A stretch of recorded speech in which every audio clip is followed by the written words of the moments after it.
আল্লাহ রাব্বুল আলামিন পবিত্র কোরআন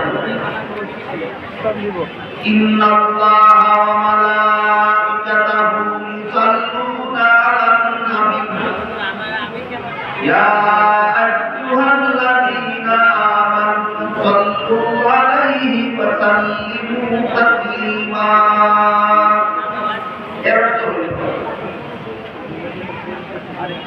আল্লাহ রাব্বুল আলামিন নবীর প্রতি সালাত শব্দটার করে দিয়েছি আপাতত শব্দটাই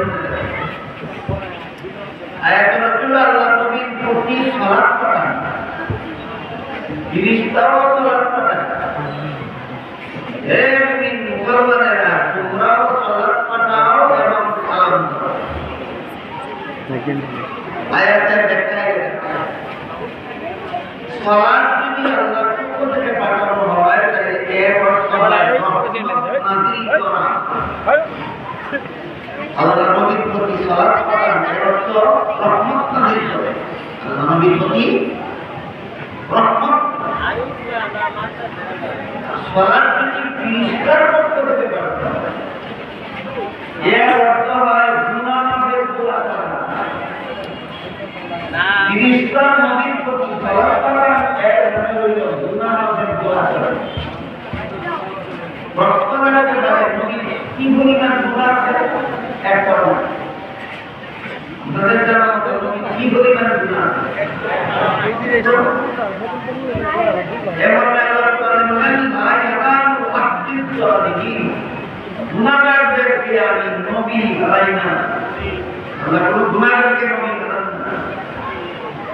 কাজেই নবীর তো গুনাহ একটাও নাই। প্লিজ করার নবীর প্রতি সালাত পাঠান মানে গুনাহ মাফ করে, মাফের জন্য দোয়া করে। গুনাহ তো নাই, তবে গুনাহ মাফের তো কি এই আয়াতের ব্যাখ্যায় তাফসীরের কিতাবের কাছে নবীর গুনাহ না, নবীর মুসিবত দিয়া নবীর গুনাহগার উম্মতের গুনাহ মাফের জন্য। এর অর্থ হলো ফেরেশতা নবীর প্রতি দোয়া করা। এরপরে আল্লাহ বলেন হে মুসলমানেরা, তোমরাও আমার নবীর প্রতি সালাত পাঠাও। এখানে মুমিন মুসলমানের সালাত পাঠানোর মানে হলো রহমত নাযিল করার জন্য আল্লাহর কাছে দোয়া করা। এটার নাম হলো শরীক। এটার নাম আল্লাহ আমাদেরকে নির্দেশ দিয়েছেন তোমরা আমার কাছে নবীর প্রতি সালাত পাঠাবার জন্য দোয়া করো, মানে রহমত নাযিল করার জন্য দোয়া করো। আমরা বলি আল্লাহুম্মা সাল্লি আলা মুহাম্মাদ, হে আল্লাহ তুমি মুহাম্মদ সাল্লাল্লাহু আলাইহি ওয়াসাল্লামের উপর সালাত পাঠাও, মানে রহমত নাযিল করো। উম্মতের সালাত পাঠানোর উপর রহমত নাযিলের দোয়া করা, এটার নাম হলো আমরা নবীর প্রতি শরীক করে কথা অর্থ হলো নবীর রহমত নাযিল করার জন্য আল্লাহর কাছে দোয়া করা। বুঝছেন কথা? আমার নবীর প্রতি শরীক করে কথা মানে হলো নবীর রহমত নাযিল করার জন্য আল্লাহর কাছে দোয়া করা। বুঝে কয়েকটি জানেন ভাই আল্লাহ নবীর দুধ করে তিনি তাদের দুধ ধরে দিব এই পুরা দিন দুধ চলালে দুধ ধরে আল্লাহ কার কাছে রহমত নাযিলের দোয়া করে বুঝতে পারছেন? আমরা করি না আল্লাহর কাছে নবীর রহমত নাযিলের দোয়া। বুঝছেন? আমরা তো শরীক করি মানে কি নবীর রহমত নাযিলের জন্য আল্লাহর কাছে দোয়া। এবার আল্লাহ নবীর বুঝতে আল্লাহ নবীর বুঝতে আল্লাহ নবীর রহমত নাযিলের জন্য দোয়া করে তোমরা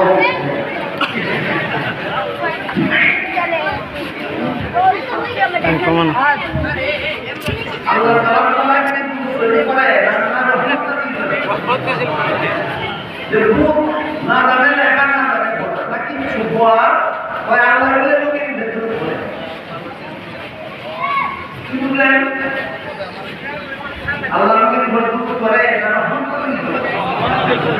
নবীর ভেতরে করে উম্মতের বাড়ি নবীর রহমত নাযিলের জন্য আল্লাহর কাছে দোয়া করি আল্লাহ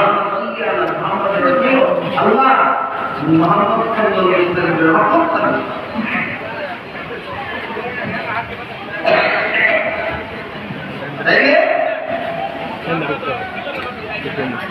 এই এমন মিলাদ শরীফের নামে একটা মাহফিল করে অনুষ্ঠান করে অর্থ বোঝা যায় না এমন কতগুলি কবিতা করে আর দুরূদের নামে কতগুলি গীত গাই কতগুলি গীত গাই শেষ পর্যন্ত জিলাপি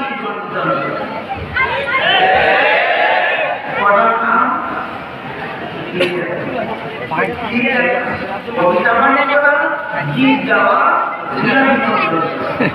একটা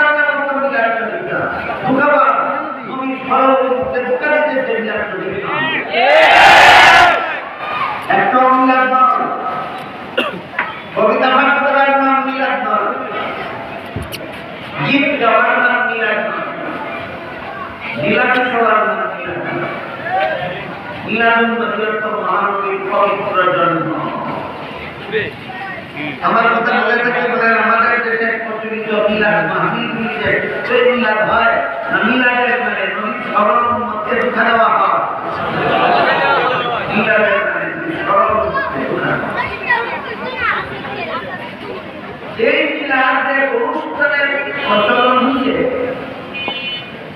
নবী দুনিয়া থেকে বিদায় হওয়ার আরো প্রায় 100 বছর পর নবী দুনিয়া থেকে বিদায় হওয়ার আরো পয়তুলার দ্বারা প্রমাণ করে দেবে হাদিসের দ্বারা প্রমাণ করে দেবে তুই কোরআনের যে আয়াত এই প্রমাণ করবে যে এখানে মিলাদ শরীফের কথা এই আয়াত সবরের কুরবানে মুক্ত লাগে এই আয়াত সাহাবায়ে কেরাম মুক্ত লাগে কি এত বড় মুদ্দার কেন তুই যে হাদিসের মধ্যে কই এখানে মিলাদ শরীফের কথা আছে আমি বলবো আছে কি নাই সেটা আমরা পরে দেখব 700 বছরের কুরবানে হাদিস হলে মিলাদ আছে 700 বছরের কুরবানে মুক্ত না তুই মুক্ত কেন কি এত বড় মুদ্দার কেন আরে এই 700 বছর পরে মান দ্বারা আবিষ্কৃত মিলাদ মাহফিল এটা কোরআনের দ্বারাও প্রমাণিত নয় হাদিসের দ্বারাও প্রমাণিত নয় একমাত্র মন দ্বারা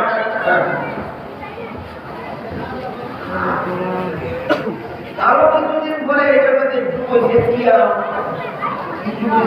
কিয়াম মিলাদের মধ্যে কিয়াম হয়েছে কিয়ামত তো দাঁড়ানি কিয়ামত তো দাঁড়ানো এই ব্যাপারে অনেকগুলি হাদিস আছে নবীর তাজিমের জন্য দাঁড়ানির ব্যাপারে অনেকগুলি হাদিস এমন এক হাদিসে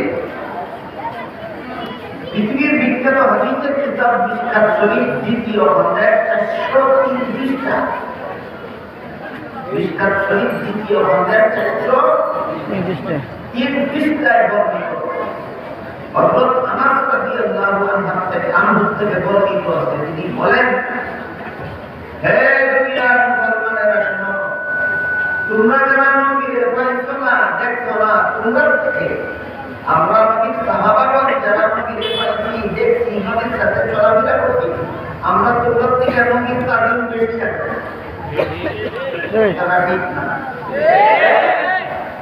যারা নবীর পাইছে না দেখছে না চলছে না এরা বেশি জানে নবীর তালিম না সাহাবাগণ যারা পাইছেন দেখছেন চলছেন তারা বেশি জানেন আমার বলেন আমরা তোমরা থেকে বেশি জানি নবীর তালিম আমরা নবীদের না দেখতে কেমন করবো দূরের কথা নবীর আসলে নবীদের দেখলে পরেও আমরা কেমন করছি না কারণ দিমাজা আমিন কারাহিয়াতি সাল্লাল্লাহু আলাইহি ওয়াসাল্লাম আলী জানি সাহাবাগণ মনে প্রাণে জানতেন তাজিমের নামে কিয়াম করাকে নবী মনে প্রাণে ঘৃণা করে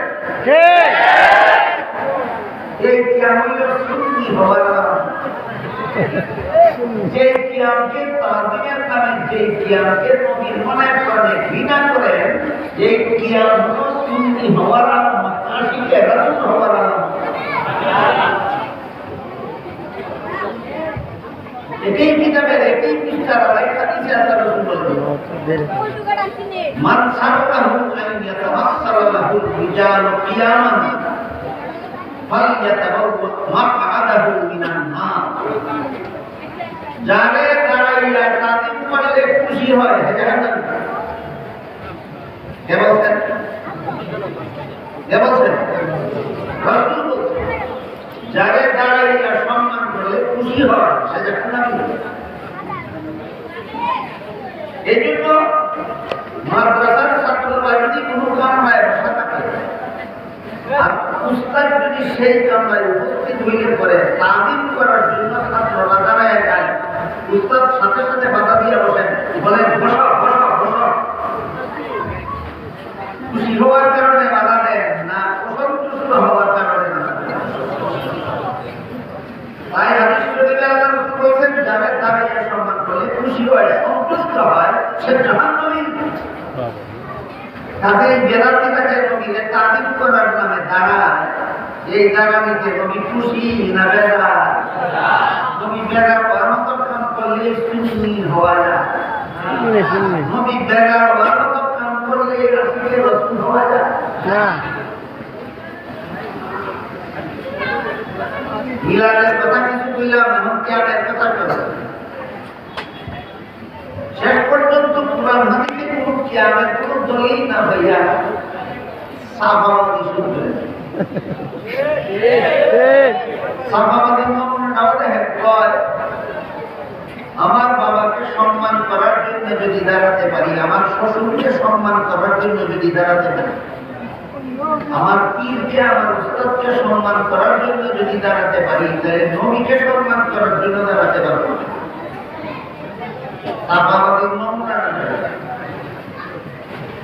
আমি জিজ্ঞাসা করি, একজনে তার বাবাকে সম্মান করার জন্য দাঁড়ায়, শ্বশুরকে সম্মান করার জন্য দাঁড়ায়, একজন তার পীরকে সম্মান করার জন্য দাঁড়ায়, তিনি আসলে না আসলে আসার পরেও তারা দেখলে নামাজ দেখলে তুই যে নবীকে সম্মান করার জন্য দাঁড়াইলে নবী আসতে কোন সময় আর তুই দেখলে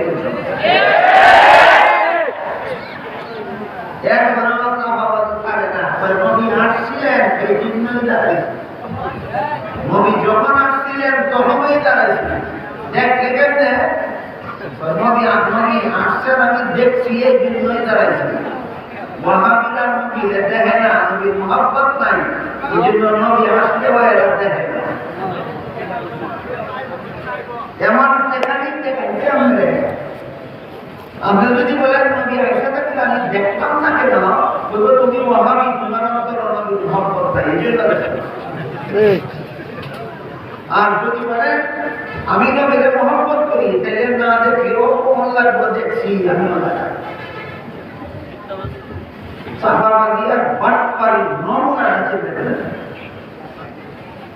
আমি বলি ওয়াহাবির কথা আজকের জন্য বাদ দিলাম, ওয়াহাবিকে কারা এই আলোচনা বাদ দিলাম, ওয়াহাবিরা নবীকে মুহাব্বত করে কিনা সেই বাদ দিলাম।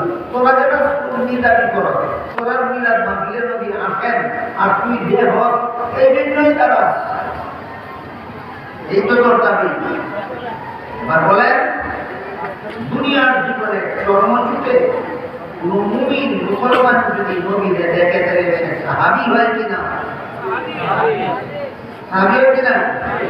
দুনিয়ার জীবনে কর্মযুগে নবীকে যদি কেউ দেখে অথবা নবী যদি তাকে দেখেন, সে সাহাবী হইয়া যায়। এতদিন যাবত কত না কেন যে তোমার নবীকে দেখতে সাহাবী হইয়া গেছেন, এখন না না দেখছি কিন্তু সাহাবী হয়েছি না। তাই যে শোন, নবীদের দেখতেও সাহাবী হয় না আবু জাহাল, নবীদের দেখলেও সাহাবী হয় না আবু লাহাব। তোরা আবু লাহাব না হইলে, আবু জাহাল না হইলে নবীদের দেখলে সাহাবী হইলে দেখেন। মুমিনের নবীদের দেখলে সাহাবী হয়, বেঈমানের নবীদের দেখলেও